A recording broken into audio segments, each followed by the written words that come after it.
Hablemos de economía, hablemos de información para el bolsillo.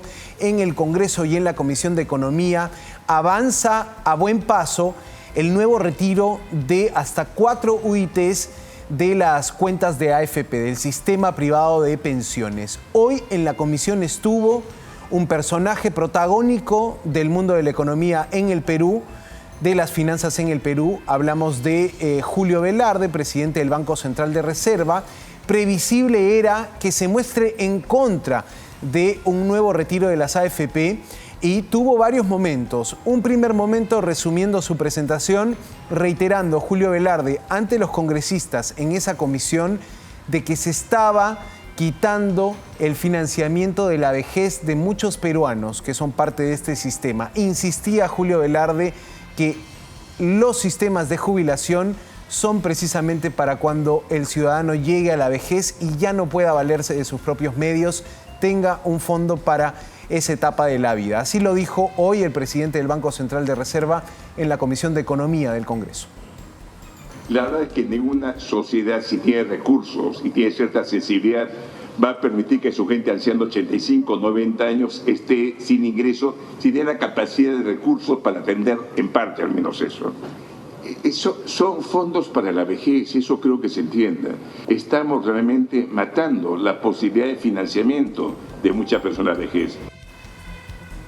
Estamos matando la posibilidad de financiar a muchas personas cuando lleguen a una etapa de vejez, decía Julio Velarde, y en un momento los congresistas le hacían preguntas al presidente del Banco Central de Reserva y llegó el turno del congresista Guido Bellido, representante del Cusco, y lo que hizo fue pedirle una explicación a Julio Velarde por alguna frase que dio en la última CADE, en la Conferencia Anual de Ejecutivos, que se realizó precisamente en Cusco, donde Julio Velarde, en términos numéricos, explicaba que el peruano que está en situación de pobreza monetaria requiere entre 11 soles a más para superar esa situación de pobreza monetaria al mes.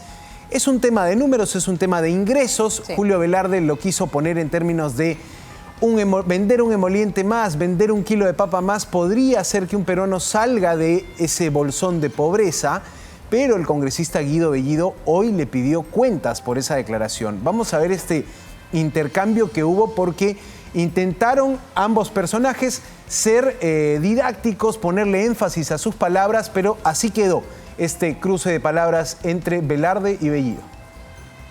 Al señor presidente del BCR quiero preguntar que nos pueda explicar cómo es eso, un vaso de emoliente más, un kilo de papa más, un kilo, o sea, dice estamos a un salto nomás de abandonar. Yo le invito al presidente, por su intermedio, que vayamos al mercado de Santa Anita y ahí compremos y veamos la realidad.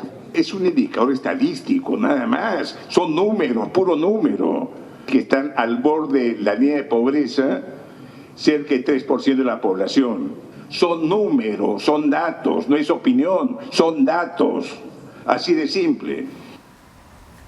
Ahí estaba el cruce. Pocas veces se lo ve tan eufórico al presidente del Banco Central de Reserva, un espacio político, digamos, donde los congresistas también sacaron, digamos, el sable para poner en aprietos al jefe del Banco Central, y él también respondía diciendo: no he emitido opinión, he emitido, o por lo menos he hablado de números, no de opinión.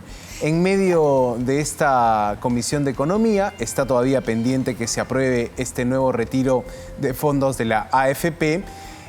La congresista Isabel Cortés pide impuestos para quienes trabajen en OnlyFans. Así lo dijo, ¿eh? Hablamos de un grupo de 73.000 influencers. Entre esos influencers, Chabelita, como se le conoce a la congresista Isabel Cortés, dijo: hay un grupo de estos 73.000 que se dedican al OnlyFans y deberían pagar impuestos. Para eso invitó al jefe de SUNAT. Así estuvo la sesión en la Comisión de Economía, Lore.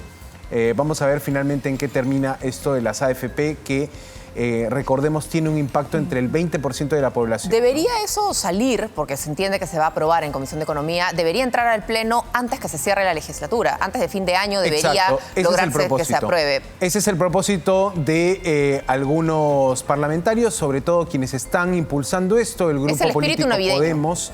De todas maneras, eso es lo que se quiere buscar también en el Congreso. ¿Verdad? También han recibido su bono, ya los congresistas, algunos han empezado a devolverlo. Congresistas y trabajadores. Sí, ¿no? Me pregunto, ¿no?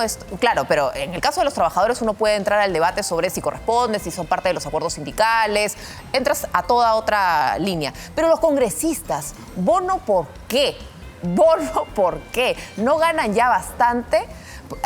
Eso sí que es salir de la línea de la pobreza. No es vendiendo un kilo de papa más, no es vendiendo un emoliente más, es teniendo otro bono más. Entrar más bien a la línea de la riqueza, de la diría riqueza, yo, Lore, porque no, por supuesto. Pobreza uno no la asocia con algún parlamentario, ¿no? Imagínate, pero si no se alcanza, ¿te acuerdas que hay unos pobrecitos que dicen que no les alcanza el sueldo? Y cuando revisa sus propiedades, propiedad en Miami, propiedad en acá, propiedad allá, y uno dice, bueno, pues claro, cuando hay que mantener tanta casita, se hace difícil, pues.